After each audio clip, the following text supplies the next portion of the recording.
The only gun I've ever seen fire a barrel downrange was a Taurus revolver. To say that their reputation for many years was absolute dog is putting it lightly. However, in more recent times, they've been making them out of actual gun parts, and with the G3 series, even offer some of the best value handguns on the market. I genuinely like the semi-autos.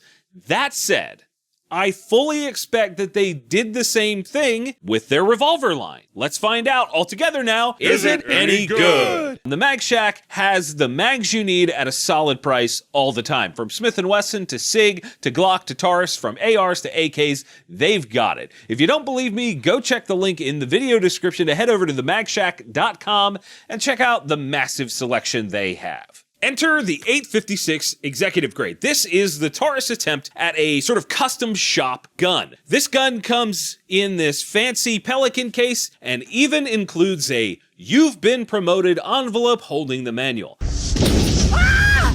Yes!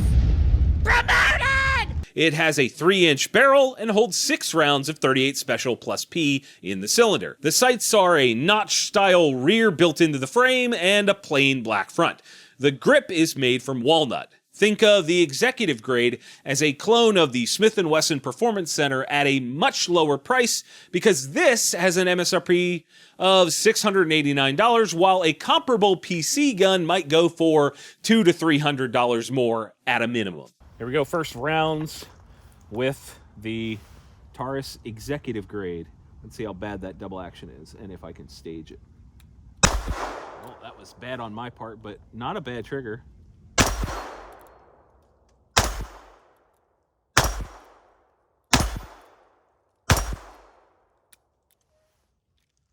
Dude, I'll tell you what, that's actually surprising. Super smooth trigger. I really expected worse.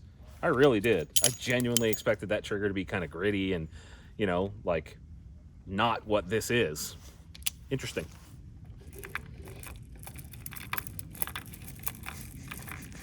Can you see that? I don't know if you can see the box, but that's kind of funny.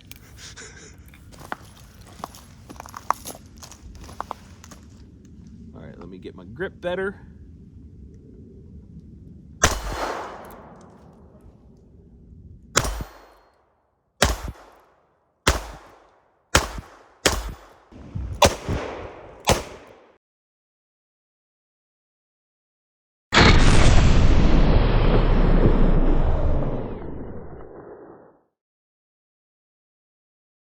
Two, one.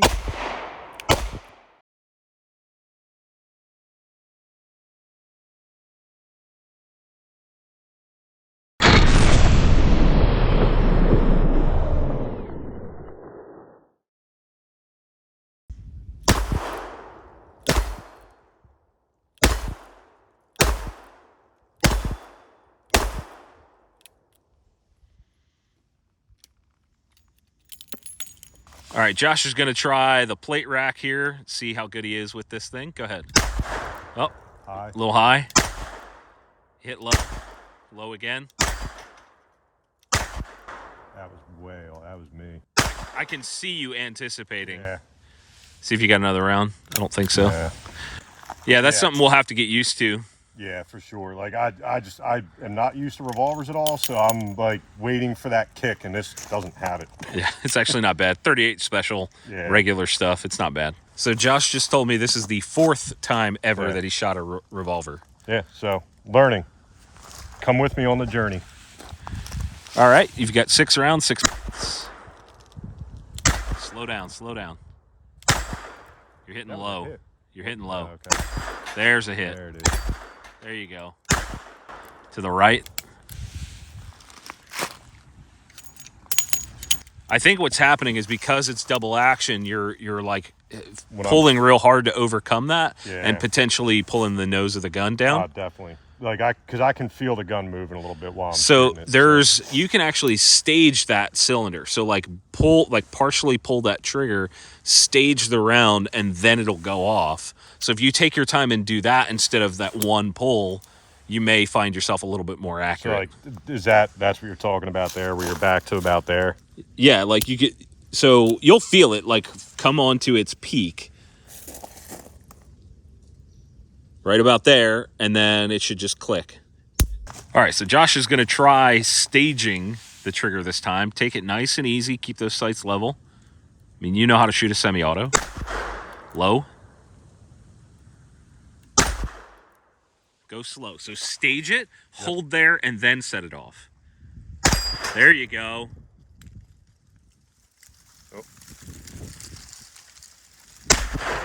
Just to the right. Okay. That's a good hit. There you go. Do it again. Really? No, there's one. Did that not go off? Or did you land on a... I think it... You might have skipped one when you, like, half-staged or whatever? Okay. So, in theory, you've got a hot round in this chamber. No. Do it again.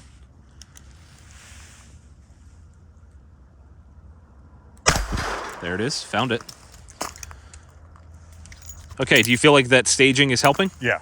So one of the things I think Josh might be doing, and you know, obviously this will be way more obvious when we look at the footage, is probably like kind of rushing through the shot because he's very used to shooting semi-auto handguns. Yeah, that's... Josh carries a SIG macro, right? Is that what you're carrying these days? Yeah, it's every day, yeah. So it's every day, bro. So every day. he's carrying, or he's using a completely new system to him. This is only the 4th time he shot one, so we're working on getting the mechanics down. Okay, go ahead and work on your staging there and see if we can get you to be accurate.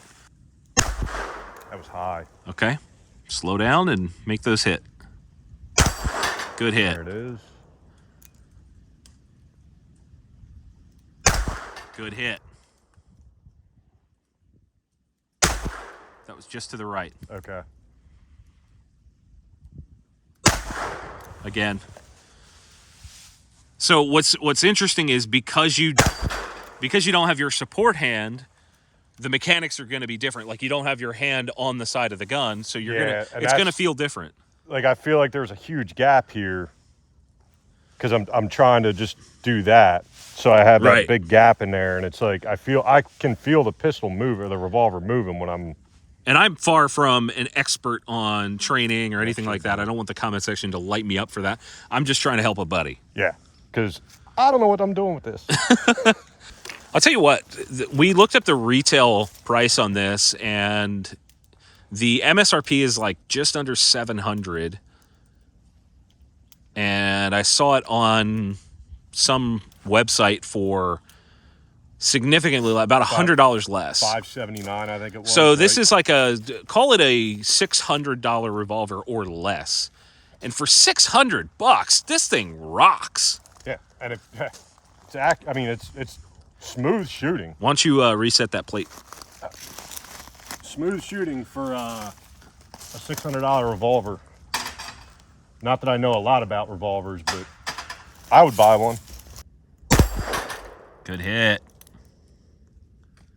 Try it again. Slow it down. Good hit. Good hit. Nice.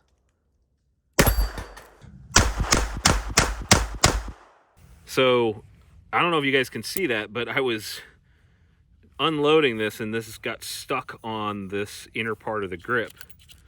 Using the rod there to clear that out, and it was ejected into the wood there. That's less than ideal. All right, I'm going to try to kind of learn the gun. I haven't shot a revolver in a long time here. There it is. So what I'm noticing is I'm sort of gripping this lower portion, and every single round I'm sliding up farther on the grip. Like literally, the gun is moving in my hand. So I'm going to try coming up and getting a better like higher grip on the gun and see if that gives me better control. No, Let's try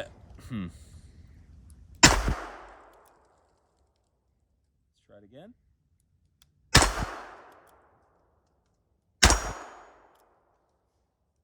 don't think I have any more rounds. Oh, no, I did have one. So this isn't exactly the tightest lockup. You guys probably can't see it super well. But there is a little bit of play in the cylinder, a little bit, and we don't have a ton of rounds through it. I don't know how many, but not a ton. But, I mean, it's got a tight gap between the forcing cone and cylinder. It's a tight fitment horizontally. It's just a little bit of play in there. I got to be honest, I'm not enjoying the shape of this grip and the fact that my hand keeps sliding up. So I'm actually getting punched in the webbing of my hand by this right here. So what's happening is I'm starting down here. The gun goes off and I'm sliding up to here. This is starting to hit like in here. And because there's no semi-automatic, you know, recoil absorption, it's kind of beating me up a little bit and kind of hitting the inside of my thumb knuckle, this first joint there. So not the most comfortable thing in terms of shooting experience right now.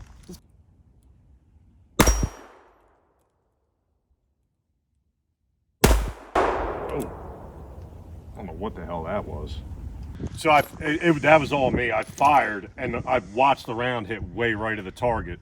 I didn't have that good, like I was so focused on finding that stop point for the staging that I skipped the whole sight part. Kind of crucial. So we think we've found a nice, I'll close that up. So go ahead and show where that point is. Right there. Right there. So you can hear a very light click and then it'll just a little bit more of a pull. There you go. But even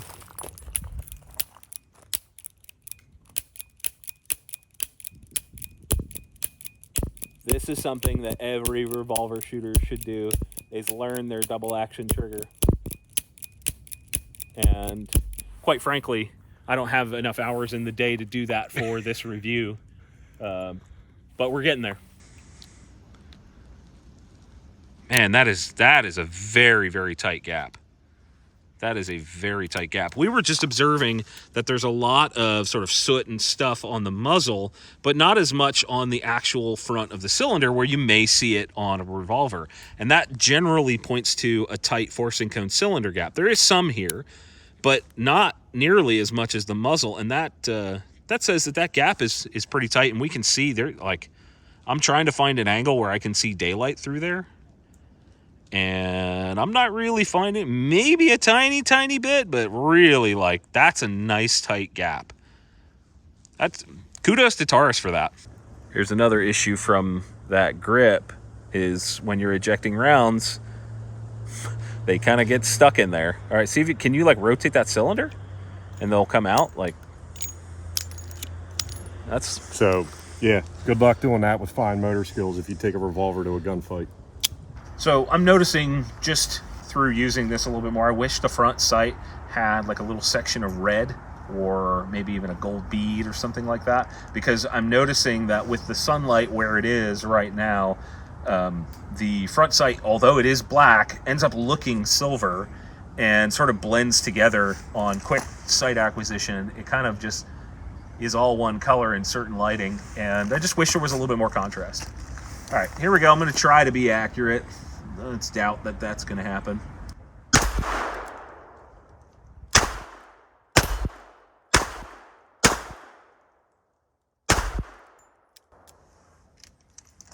Certainly not where I want to be. Oh, here we go. There's that round contacting again.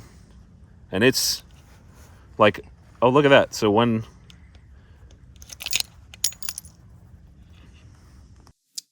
Yep.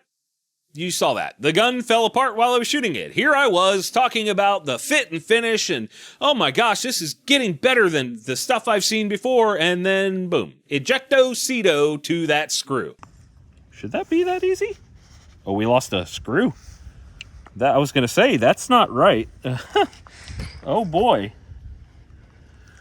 We're going to have to let Taurus know about that one. This screw, I was like, wait a second. There's a lot of play in this. There's a lot of play. That shouldn't be the case.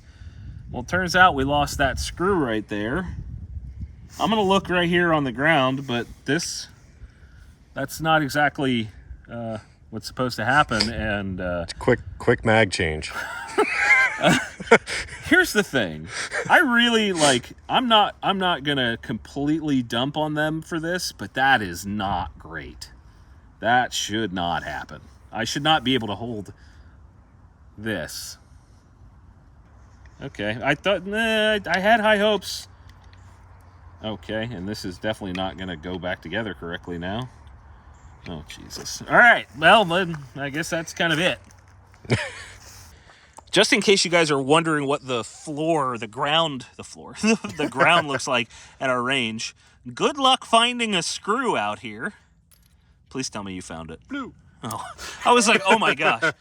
Like there's brass, there's aluminum, there's steel case, there's rock. I mean, maybe we'll find the screw from that SRO from a couple months Oh yeah, back. we yeeted a screw onto this range. If I had a magnet, we might be able to find it, but there's no chance right now. There's just no chance. And that's not safe to shoot like that. No. So Josh and I were just watching back some of the footage, and you can actually see in my last shooting string on one of the rounds, it was like the third or fourth round, the thing just kind of bloops out of the gun. So we'll see if we can find it. I don't think we're going to find it. I really don't, because there's no hope. It's silver on like silvery, like I just don't think there's a chance. But that screw did come out, and man, I really I was starting to understand the gun. I was starting to I was happy to see a little bit of progress in myself with the gun today. Like with, again, only less than a handful of times shooting a revolver, and you're like giving me these tips, and I'm like, oh, I'm starting to feel good. And then the gun falls apart. Not great. Now, I'm not sure what the round count was, but it was definitely less than 500 rounds for sure. Beyond the screw falling out, I just couldn't seem to find a comfortable grip position. Every time I grabbed the gun with my hand, it was sliding around. I was shooting and it's sliding around into a more uncomfortable position. Because it's more slanted downward, I'm noticing I'm trying to grip it more on the meatier part, and it's sliding onto the more slim part. And I don't feel like, because I'm used to shooting a lot of semi-autos, I don't feel like I have as good of control there. Rubber grips included in the box would have been a nice addition here. I also wasn't a huge fan of the sights. To me, this was never going to be a carry gun with a 6-round capacity and a large wooden grip, so why not put good sights on the gun at that point? I feel that this thing is trying to be something to everyone and ended up being nothing to me. Nothing besides a pile of parts. I suppose that doesn't matter at all now. For $700 MSRP, this shouldn't happen. I wouldn't accept parts falling off of any gun no matter what the price is. It doesn't matter. It fell off. That shouldn't have happened. I'm going to send this thing back to Taurus, but I got to be honest, this really dinged their reputation in my mind. It was like I was defending a drunk friend at a bar. Oh, he's not a bad guy, he's not a bad guy, just to have him throw up in the backseat of my car on the way home. Okay, so before we let you go, got the Taurus back. It says they replaced the missing cylinder stop plunger and the yoke screw assembly. The gun fell apart. We're going to take it out right now. This is the first I've taken it out of the box, and I'm going to put some rounds in it. This is some of the PMC bronze. You can see here, PMC bronze. And we're just going to shoot it a little bit and see if it's any better. I mean, obviously, falling apart's not good. Here we go. Full cylinder.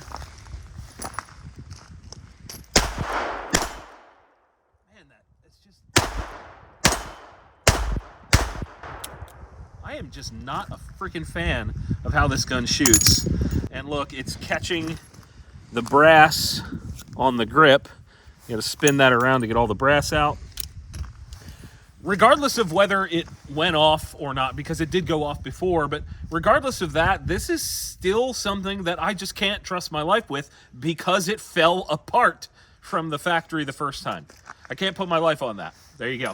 To see a gun that knows exactly what it is and how to accomplish its goals, we have to look at the Wilson Combat EDC X9 3.25 inch. Go watch that video right now.